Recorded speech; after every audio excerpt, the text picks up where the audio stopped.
have actually been asked, Arit, is there plants that flower all year, same plant all year? Sadly, no, but there are plants that can flower all summer long, giving us real joy in the garden.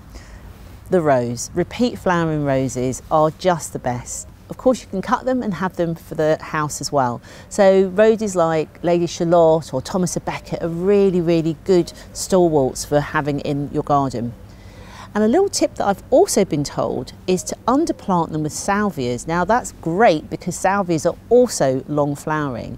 And the thing with the combination of having salvias and roses together, Sarah Raven has done some trials on this and have found that the salvia reduces the amount of black spots, so you get a win-win, lots of flowers and lots of healthy roses.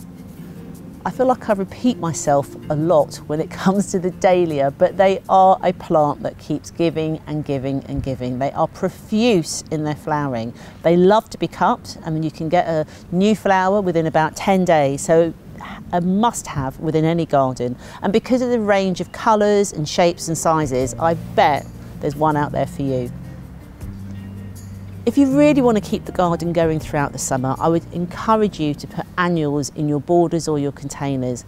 An annual plant has one season of glory. It has to come up, flower profusely to produce seeds before it has to depart this mortal coil. So if you can have annuals in your garden, things like cosmos and zinnias, you most definitely will keep flowering going in your garden. If you look in the planting palettes of most designers, you will find geraniums. Why? Because they keep flowering throughout the summer.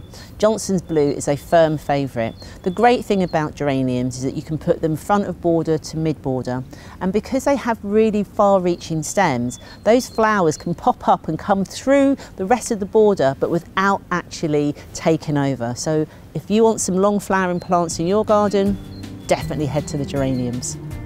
We always need to have a little bit of structure in our gardens, and that's often provided by shrubs. And those shrubs that flower are even better for us. So plants like Buddleia, the butterfly bush, great to have in the garden. And now there are varieties that can be small enough for a container or going for large shrubs at the back of the border. If you enjoyed this video, click like and subscribe to get more great tips from Gardener's World magazine.